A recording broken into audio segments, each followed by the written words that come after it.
Talatang ating binasa mula kay Propetang Isaias ay nagpapaalala sa atin ng kanyang katapatan at pag-ibig na walang katulad.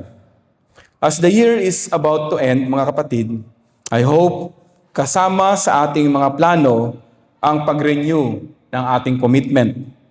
Balik-tanawan ang ating mga nakaraang karanasan at patuloy nating matuklasan at sabihin natin palagi na kay sarap at totoong napakainam ng mga pangako ni Jesus sa atin. Ano nga ba ang pinagkaiba ng bagong pakikipagtipan at pangakong ito ng Panginoon kumpara dun sa nauna? Bakit kailangan natin ito? So may mga ilang bagay po na nais kong bigyang pansin sa mga bagay na ito. Si Jeremias ay nagpapaalala ukol sa bagong pangako ng Diyos sa Israel o sa ating panahon sa bawat isa sa atin. At hindi na ito isusulot pang muli sa isang malaking tipak ng bato, kagaya po ng nabasa natin kanina, kundi sa paraang hindi na kailanman malilimutan ng sangkatauhan. Ito ay sa puso ng tao na kasulat sa Jeremiah 31:33 na siyang nabasa kanina. Magmamarka o magdudulot ng tila ba pilat sa ating puso na di na mawawala kailanman. Di po ba pag nasugatan tayo ng malalim dito sa labas ng ating ng ating katawan, pag malalim ang sugat, gumaling man 'yon, makikita natin na merong markang maiiwan. So ganito yung ganito yung ibig ipahiwatig ni Propetang Jeremias sa kanyang sinabi sa bayang Israel nung panahon na yon. Jeremiah 31 encourages us to love the words. At ito yung panalangin ng bawat isa sa atin ngayong 2026. Basahin natin ang Biblia, isama natin sa ating pang-araw-araw na gawain at maging bahagi, tunay na bahagi ng ating sistema. Sabi po doon, a promise written on the heart. Sa Jeremiah 31:33. Ang tanong is, paano ito mangyayari? Ano ba ang dapat nating gawing mga adjustments na siya rin nating ipapangako sa taon na darating sa ating Diyos? Kaya pa ba natin? Paano nga ba ang mas epektibong mga pamamaraan na dapat nating isaalang-alang? So may mga binanggit po si Propetang Jeremias do sa ating mga binasa. At ito yung pag-uusapan natin ngayong hapon. Una, sabi po doon sa pagtawid natin sa taong ito, dapat ay maging mas intentional tayo sa ating pagsunod sa ating Panginoon. Mas tumaas yung awareness natin patungkol sa interest niya sa atin at sa kanyang presensya sa ating buhay. Ang pangako at tipan ng Diyos ay intentional at ito ay para sa lahat at di piling ilan lamang. Ang tanging layon ng Panginoon ay mabuong muli ang nasira nating relasyon sa Kanya. Remember, sa Old Testament time, ang kaligtasan ay para lamang sa mga Hudyo. Through the New Testament, or the New Covenant na ginawa ng Panginoon through our Lord Jesus Christ, ini-open po niya para sa lahat ang kaligtasan ito. At ito po yung meron ang bawat isa sa atin sa ating panahon. Pangalawa po, dapat daw ay maging relational ang ating pagsunod sa ating Panginoon. Ang ating pananampalataya ay hindi lamang narito. O sabi ng iba, head knowledge. Alam lang natin, pagka binabasa natin, alam lang natin kapag meron tayong tinitignan o pinapanood, pero afterwards, wala din. So, ang sinasabi po dito sa atin ngayong hapon, mga kapatid, ay dapat ito ay deeply rooted at mayroon tayong personal na debosyon sa Panginoon. Hindi po ba tumutugma ito sa ating ginagawang discipleship program? Nagkakaroon tayo ng mas intimate na relasyon sa ating Panginoon. There is really a need more than ever na tuklasin pa ang ating Panginoon.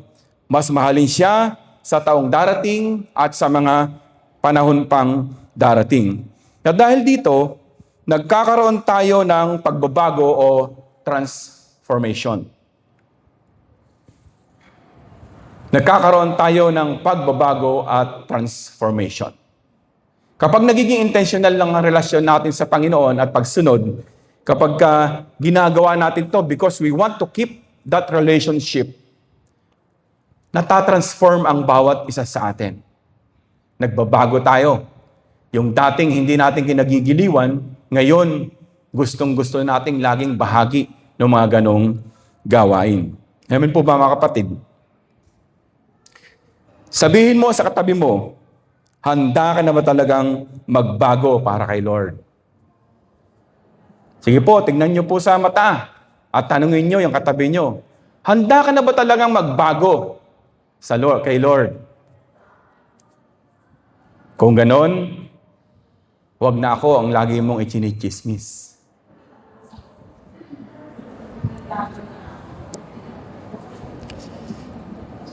Sunod po, binabanggit po doon na salvation is a gift. Salvation is a gift and it is not an option o hindi siya optional. At dahil gift siya, ito ay para sa lahat. Amen po ba? At yung gift ay hindi marireceive kung walang nagbibigay. Tama po ba yon? Kaya tinatawag ka ng Panginoon sa taong na darating na ito, na kung hindi mo pinapamalita, hindi mo binabahagi yung salvation na meron ka, well, it's about time, sa darating na taon, o ilang tulog lang, bukas na pala, ay bagong taon na, gawin natin itong naipapamahagi natin sa iba. Kaya tinawag siyang gift. Ang pagliligtas ng Diyos ay hindi sakop ng oras o panahon. Ito ay maaaring mangyari anytime sa pusong nais na mabago at magkaroon ng kaligtasan. Kaya nga, kapag pinatawad tayo ni Kristo, kumpleto yon. Amen po ba? Kasama rito ang kalimutan niya ang lahat at mga karugtong nito. So bakit po ganun? Ang pamamaraan o ganun ang example o halimbawa sa atin ng Panginoon. Kasi po hindi magiging kumpleto ang pagpapatawad kung di naman nais ng puso natin na lumaya ring ganap ang nakasakit sa atin. We are all victims of somebody else's motive. Amen po ba? One way or another, naging biktima tayo, ng mga ganong sitwasyon sa ating buhay. Kaya nga po, ngayong bagong taon na darating, pag-isipan po nating maigi ang mga bagay na ito. Sabi po doon, peace can only be attained kung lubos ang ating pagpapatawad upang makalaya rin tayo at makapamuhay ng may kagalakan. Kaya nga ang salvation is not an option. Need po ito ng bawat isa sa atin. Sang-ayon po ba kayo dito? Naniniwala po ba kayo na ang salvation is a gift? It is not an option? Hindi halimbawa kagalit mo ay hindi mo babahagian. At yung kabati mo ang palagi mo lang kinukwentuhan tungkol sa iyong pananampalataya. Ulitin ko po yun, This coming 2026. Let us make sure na naibabahagi natin ang biyayang ito, ang kaligtasang ito sa bawat isa.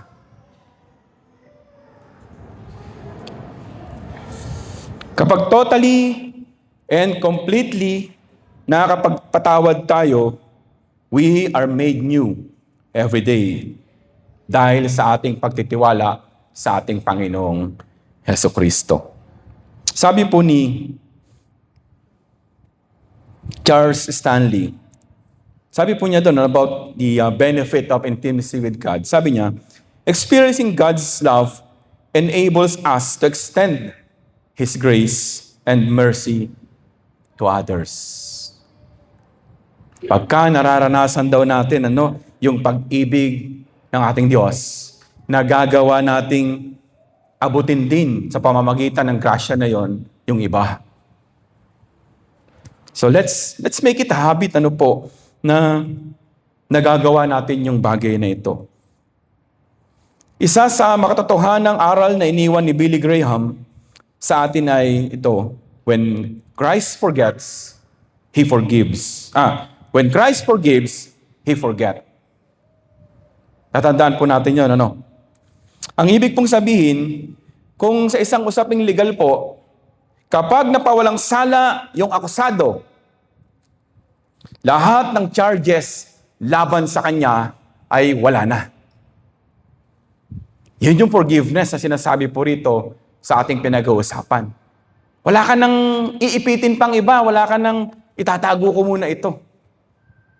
Kaya pag sinabi nung West na napawalang sala yung akusado, lahat ng mga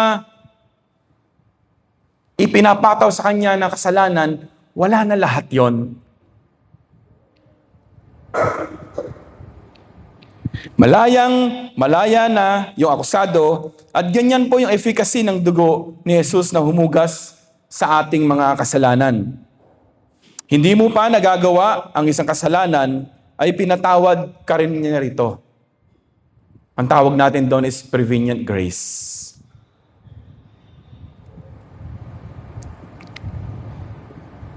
At isa po ito sa napakahalagang doktrina natin bilang mga United Methodist. At kapag natanggap mo yung kapatawaran ng ating Diyos, sumusunod doon is yung justifying grace. Kahit nagkakamali ka, kahit na nagkakasala ka pa, pero sumusunod ka at nagsusumikap kang ipamuhay yung pananampalatayang meron ka, God continuously justify you sa harap ng ating Ama sa langit. Alam niyo po ba yun, mga kapatid? So if somebody hurt you, patawarin po natin. At kung magpapatawad po tayo, kagaya ng sinabi ni Billy Graham, kagaya ng halimbawa ng ating Panginoon, kakalimutan natin lahat. Amen po ba? Amen po ba, mga kapatid?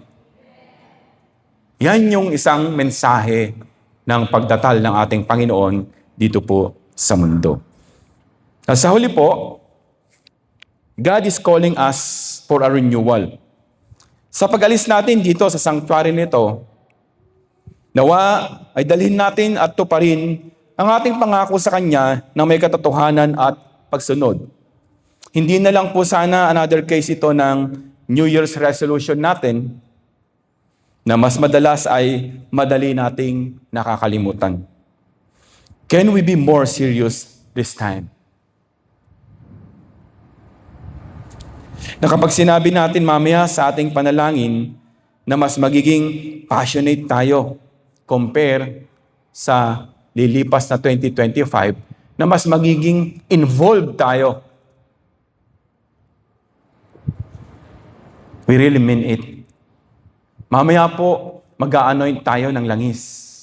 And we encourage everyone to come forward para po makatanggap po tayo ng anointing of oil.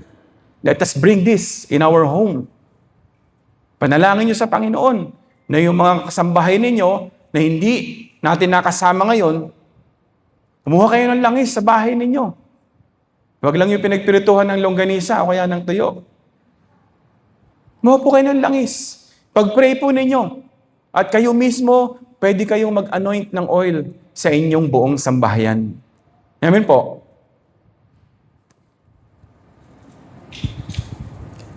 As we renew our covenant, let's remember God's love is intentional and personal.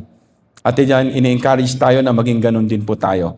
Our faith is relational, not just rational o yung gusto lang natin na makasama ang palagi nating binabahaginan. Salvation is a gift. Kagaya po ng sabi natin kanina, it is never an option. Ibahagi po natin yung ating kaligtasan, ipamalita po natin ang pag-ibig at pagmamahal ng ating Panginoon.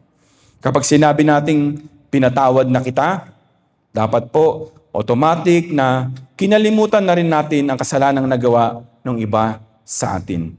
And if we are really serious about it, let's make a point as Christian, as disciples of the Lord.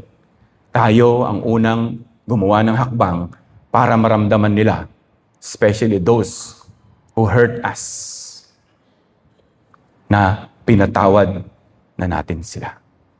Sa ngalan ng Ama at ng Anak at ng Espiritu Santo. Amen.